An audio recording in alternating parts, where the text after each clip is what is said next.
Bonjour les amis, nouvelle vidéo aujourd'hui pour parler de Cohen Owens qui a pris la parole et notamment sur Trump. Elle va même être amenée à insulter Trump. Et oui, elle fait partie des MAGA déçus, elle fait partie bien sûr de ces influenceurs, tout comme Tucker Carlson, extrêmement suivi, non seulement bien sûr là-bas, mais dans le monde, à avoir quitté les MAGA, à être déçu du Trumpisme. Mais juste avant bien sûr de l'écouter comme d'habitude, n'oubliez pas de vous abonner, le pouce, le commentaire, le partage, le boost de la vidéo. N'hésitez pas aussi à me suivre sur mes autres réseaux sociaux, TikTok, X, Instagram, Facebook. Et puis pour soutenir mon travail, c'est très simple, par Tipeee ou sur Patreon, où vous avez du contenu exclusif et surtout une liberté d'expression totale. On regarde l'extrait et on en parle juste après. Pas en guerre dans l'au-delà. On devrait probablement jeter un œil sur le crétin de Trump. Parlons de la guerre dans laquelle nous sommes actuellement engagés parce que c'est lui qui a lancé cette guerre sur des vibes sionistes. Non, c'était une guerre sur des vibes sionistes. Il n'y avait en réalité aucune stratégie en place à part continuer à mentir et à se bercer d'illusions. Et quelque chose à propos d'une génisse rousse. Je crois qu'il y a des génisses rousses et un messie impliqué. Donc on se lance sur des vibes sionistes et quelques vaches rousses, d'accord? Et ça a été un désastre. Ça a été un désastre total à tel point que Trump va maintenant demander à d'autres pays d'intervenir et de l'aider.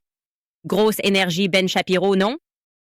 J'ai cherché la bagarre, mais mon papa a de l'argent. Bibi a de l'argent et du chantage. Ah, tu cherches la bagarre et tu n'es pas capable de la finir. Parce que tu n'as pas réfléchi au fait que l'Iran pouvait simplement fermer le détroit d'Ormuz, d'accord? Maintenant, au cas où vous ne seriez pas au courant de l'importance de cette bande d'eau d'environ 160 km, vous devez savoir qu'environ 25% du pétrole liquide mondial transite par ce minuscule point d'étranglement, d'accord? Je vais vous montrer ça sur une carte. Et l'Iran dit simplement, on va fermer ça parce qu'on le peut. Regardez cette carte juste pour que vous compreniez. Vous pouvez voir l'Iran de chaque côté de ce pays immense, 100 millions d'habitants, et tout le monde va venir à la table. Si vous jouez à la stratégie de guerre, au jeu de guerre, vous savez que si vous n'avez pas compris qu'ils pourraient simplement fermer ce petit point d'étranglement, parce que qui va leur tenir tête? Les Émirats arabes unis? Vous êtes un idiot? Vous seriez vraiment idiot de ne pas reconnaître cela. Mais ce sont des idiots, d'accord? Ce sont des idiots, et ils suivent une prophétie. Il n'y a aucun sens ici dans ce que nous ne suivons pas. Et souvenez-vous, c'est nous qui avons provoqué ce conflit. Il ne se passait rien. Il ne se passait rien à part que Bibi voulait ce conflit avec l'Iran parce que ils veulent contrôler cela. Ils se disent, vous avez de nombreux jeunes Américains. Envoyez-les mourir là-bas pour en avoir plus. Je suis simplement en train de tout prendre. Nous avons cette idée du grand Israël. Donc nous allons avoir besoin de troupes américaines pour gérer cela. Donc on a juste provoqué ce conflit. Il ne se passait rien. On a aussi bombardé au hasard 200 écolières en Iran. Puis on a menti, mais pas moi. Trump a menti à ce sujet immédiatement. Ambiance vache rousse. Et maintenant, ça devient sérieux. Tout à coup, parce que ça compte. Bon, au final, ce sont les matières premières qui comptent. Et Pete Hegseth est interrogé là-dessus et il a eu une réponse remarquable, d'accord? Eh, c'est clair, c'est plutôt important, Pete. Quel est votre plan? Que se passe-t-il ici? Ils disent qu'ils mettent un terme à tout ça, Pete, avec une compréhension très intellectuelle de la façon dont nous en sommes arrivés là et de ce que nous pouvons faire à l'avenir. Écoutez. La seule chose qui empêche actuellement le transit dans le détroit, ce sont les tirs iraniens sur les navires. Il est ouvert au transit. L'Iran ne devrait-il pas faire cela? Oh! Il sera donc ouvert. Si l'Iran n'avait pas agi ainsi, il n'aurait pas tiré et il n'aurait pas été en colère.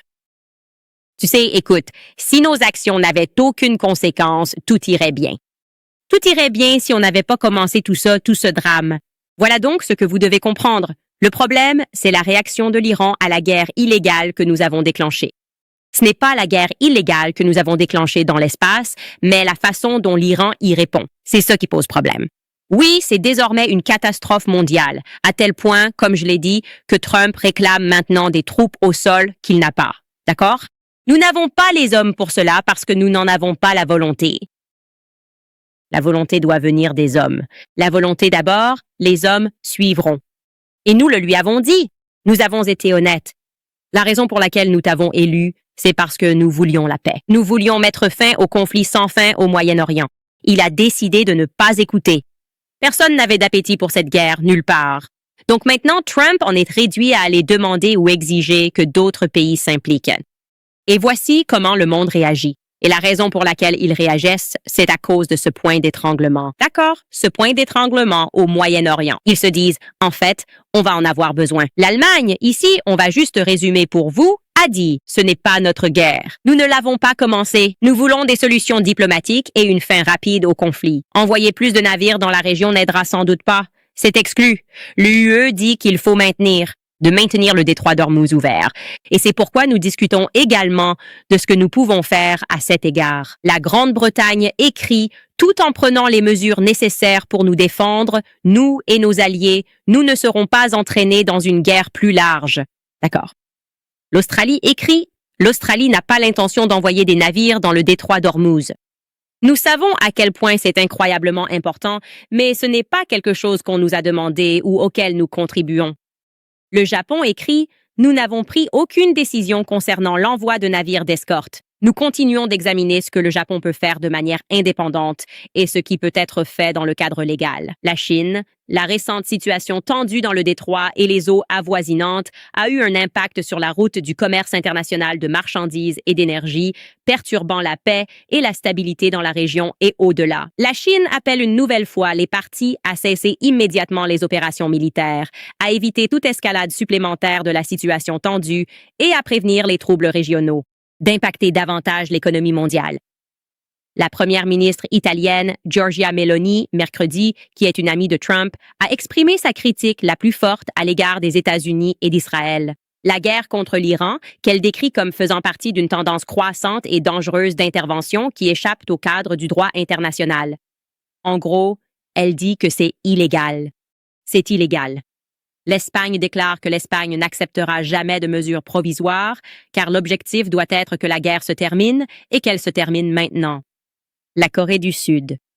Nous continuerons à communiquer étroitement avec les États-Unis, tout en examinant attentivement la situation avant de prendre une décision.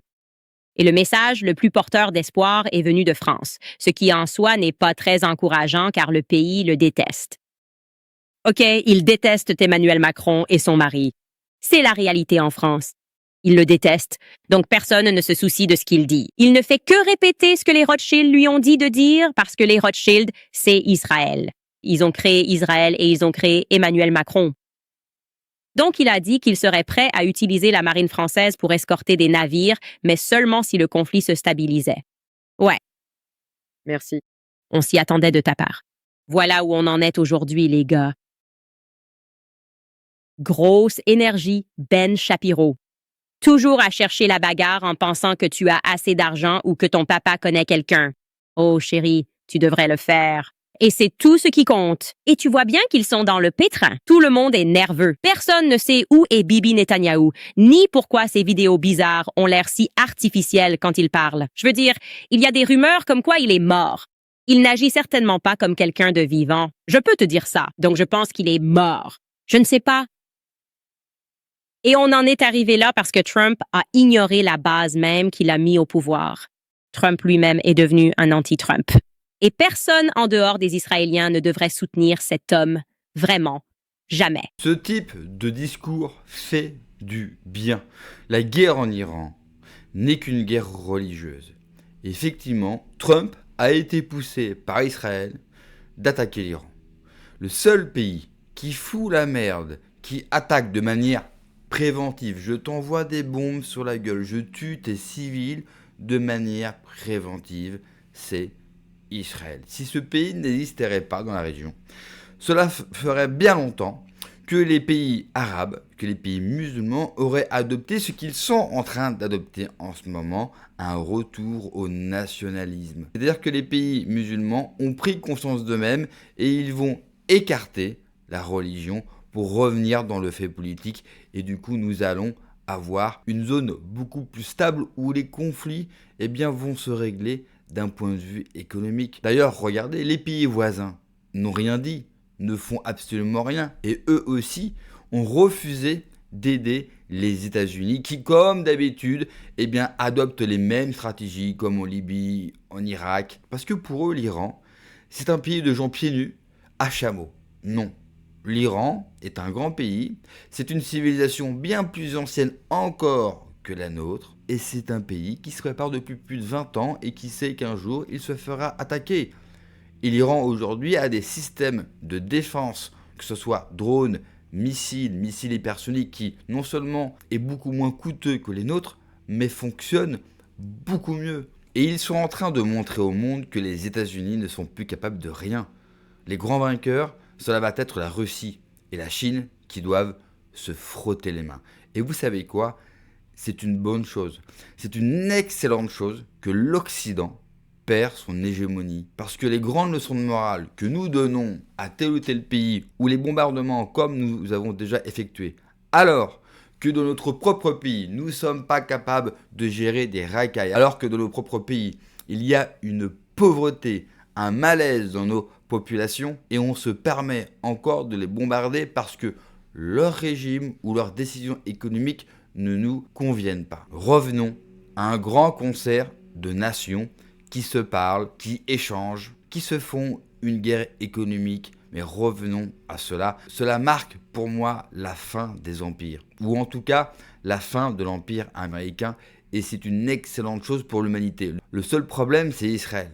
Que va faire Israël qui est tenté d'envahir le sud Liban, car eux sont dans un projet messianique pour faire le grand Israël et pour la venue du Messia. Une fois qu'on aura réglé le problème de l'empire américain, il restera un problème, et pas des moindres, Israël. Merci d'avoir regardé la vidéo les amis, n'oubliez pas comme d'habitude de vous abonner, le pouce, le commentaire, le partage, le boost de la vidéo. Prenez soin de vous, que Dieu vous protège. Allez, ciao.